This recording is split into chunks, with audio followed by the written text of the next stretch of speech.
Шералы Мантиев 1999-2000 жылдары болгон Баткен окуясынын катышуучусу. Каарманыбыз 23 жашында аскерди кызматка чакырылып, Чоңалай районунда душмандарга каршы турган жоокерлердин бири.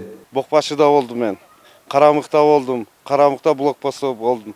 Ошол жерде түнү күнү ошол жерде сеп болуп жатып, блокпостто турдум. Ошол жерде атыш да болду. Будан ары не дейбиз биз? Чын ден соолук болсун, жакшы күндөр болсун. Ушу биздин жакшы күндөрдө жүрөлү. Согуш болбосун, асманыбыз ачык болсун. 1999-2000 жылдары өткөн Баткен окуясында Ош шаары жана Ош облусунан жалпы 2350 жаран катышкан. Анын ичинен 54 адам каза болуп, 60тан ашуун жоокер ар кандай жараттарды алган. Ошол маалда мамлекетибиз аябай кыйынчылыкта турганда биздин башыбызга чоң түшүк болгон. Ошол кезде балдарыбыз эл жерди коргоп, Кыргызстаныбызды коргоп, аябай чоң кыргыз эли үчүн, азыркы жаштар үчүн, биздин келечектеги балдар үчүн чоң салымыбызды кошконбуз.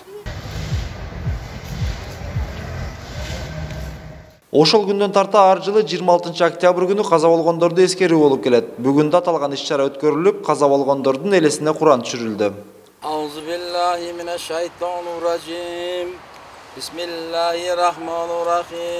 Ал күндөрү диний экстремисттердин тобу өлкөнүн түштүк аймагына басып киришкен. Баткендеги бир нече айылдарды басып алган согушкерлер Чоңалай жана Чаткал райондорундагы чек арага жакын жайгашкан айылдарга да коркунуч туудурган. Баткен окуясынын катышуучулары өлкөбүздө ал күндөр кайталанбай, мекенибиз тынч болсо экен дешет. Эми будан кийинки өзүбүз мынашы кыргыз элине тынчтык каалайм. Тынч бололу, баарыбыз тынчтыкта, жакшы күндөрдө мынашы жакшы немелерде ушундай чогулуп, байрамдар өткөрүшкө насип кылсын баарыбызды. Тынч аман болойлу. Согуш болбосун бизде. Согуштун бетин тетирик кылсын. Жакшы күндөр болсун.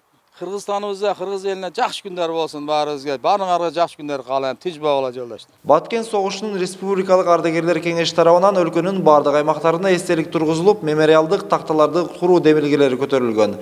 Мекен алдындагы атуулдук кызматын абийирдүүлүк менен өтөп, каза тапкан жоокерлердин элеси түбөлүк унутулбайт. Эрмек Муратбек уулу, Мунарбек Арзыбек уулу, Пирамида, Ош.